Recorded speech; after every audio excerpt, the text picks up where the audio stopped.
Thanks for sticking with us this morning. We appreciate your attendance, if you will. This is our fourth and final segment for the day. You know, ISA has announced that there is a new issue, or a new facet, if you will, new element to the IRS scandal, in the sense that they've uncovered the fact that the IRS was violating not only IRS policy, but federal law relating to email. Now, if you're not familiar how that works, let me just bring you up to speed quickly.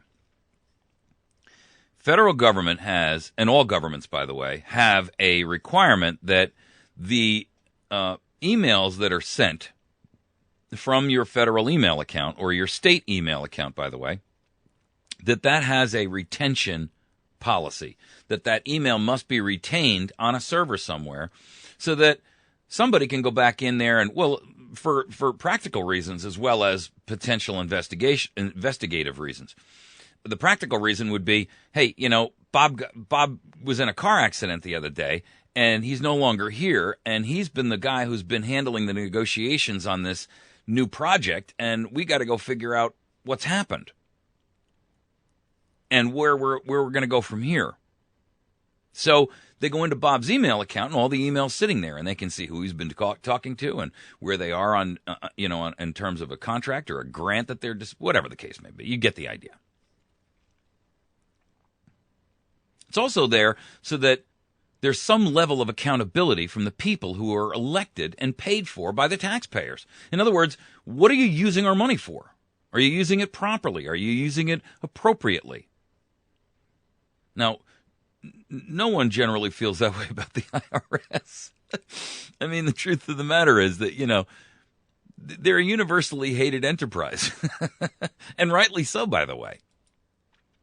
You know, the IRS is a group that, for all intents and purposes, at some point will go down in history as, you know, they'll be remembered historically as the shame of the 20th century. ISA has blown open the door. There's 4 top officials that he's naming, including, by the way, Lois Lerner. Lois was caught with over 1,600 pages of official documentation in her email account, including, I might add, 30 pages of confidential taxpayer information just in her account alone. Now, if in fact, I'm not sure, and I guess I'll read ahead and see, but I'm not sure what service they were using for these public email accounts.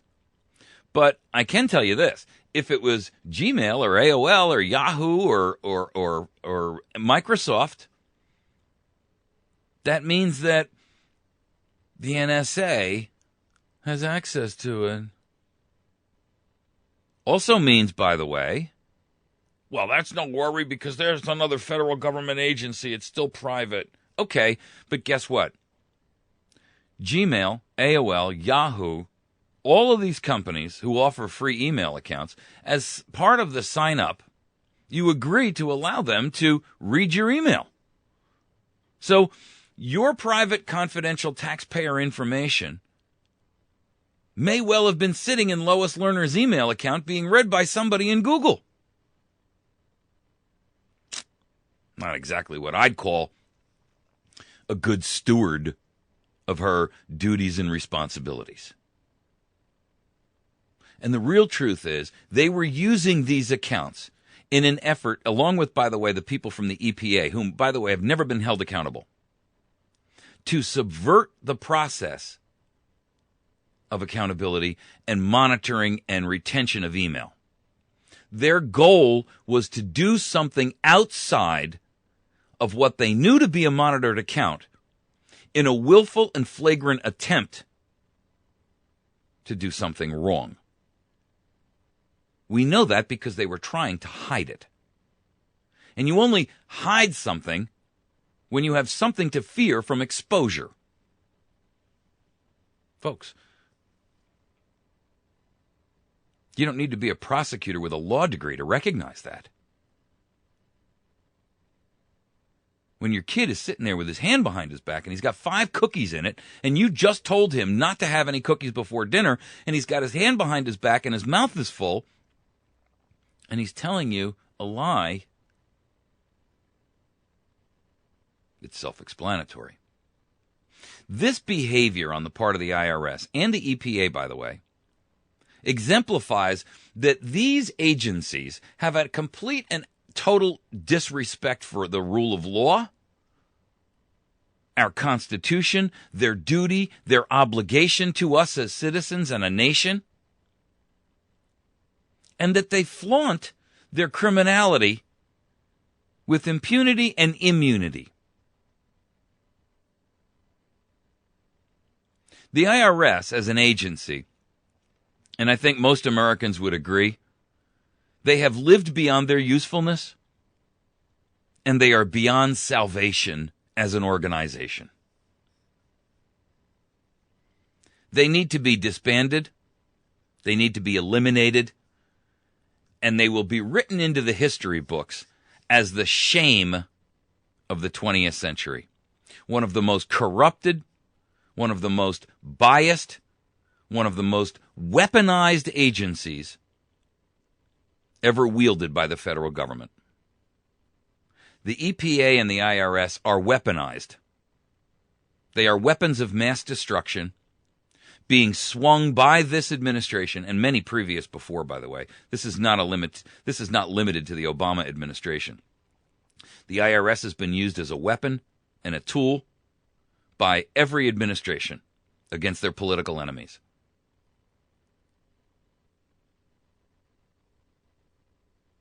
The problem here is that they will be remembered to be in the company of groups such as the Inquisition,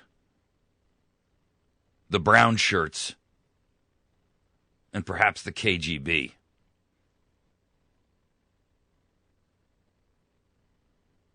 The truth is, they are dangerous to America. They are a clear and present exigent danger. They are an exigent threat to this nation. And they're being placed in charge of even greater responsibility towards Obamacare. It's beyond dangerous.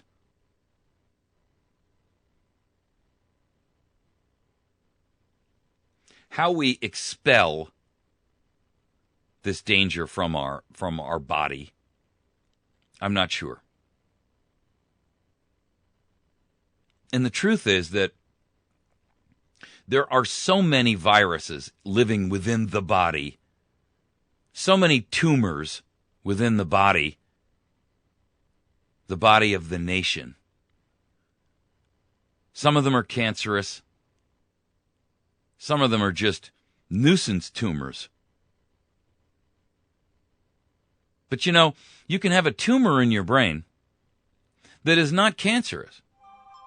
But because it's applying pressure in the wrong area of your brain, it can affect your motor skills. It can affect your ability to function, your ability to speak, to remember, your ability to concentrate. It can affect your motor skills. And the tumor may be benign from a cancerous perspective, but it's still damaging.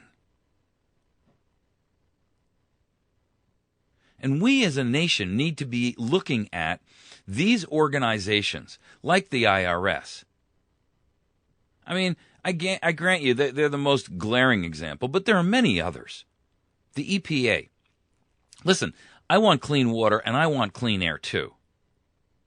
I want to say that there are no companies that are dumping toxic sludge into our drinking water. That's fully acceptable, and I understand that it may take a national group, an EPA type of organization to accomplish that task. I'm not an anarchist. I don't believe that, and we keep hearing that from Congress. These anarchists don't want law at all. They don't want any government. That's not true. But I believe in a microscopic federal government and a miniature state government, the minimum required to keep peace and order, the minimum required to keep us safe from external threats in the case of the federal government, and the federal government itself as the threat in the case of a state government. That's what we believe. Not like Harry Reid says, where we all want to run around as anarchists. I don't believe in anarchy. Anarchy is the absence of law in the definition he's using. It really isn't, by the way, which goes to show you that Harry Reid ain't as smart as he thinks he is. But the truth of the matter is, in the public conception, anarchy is the absence of any government. And that, ladies and gentlemen, would be absurd. We'd end up in some kind of a Mad Max dystopian future run by gangs. Oh, I'm sorry. Golly gee, I forgot. That already exists. They just wear suits instead of leather. Really. And Harry Reid is one of the leaders. Harry Reid is one of the readers. It works either way, huh? You see, the problem is that we already live in that dystopian future. The difference is they wear suits instead of leathers. We live in a nation of thuggery and gangsters. They are looters who are looting our nation, our resources, our efforts, the fruits of our labors, for either their own personal power, their personal financial gain, or their ego. And the IRS is only one example of how they are utilizing a weapon of mass destruction against the people of the United States of America. True libertarian philosophy, true constitutional philosophy, doesn't call for the absence of government. Calls for a limited government that has to be looked for its influence on the people. You have to seek to find that. Not this overbearing monster who is sitting on us, sucking the life and the breath and the blood out of us. That is the difference. And if Harry Reid wants to call that anarchy, he can. But the only reason he's calling it anarchy is because he's not in charge of it. And that's the differentiating factor. You've been listening to America's Voice Now. I appreciate your joining with us today.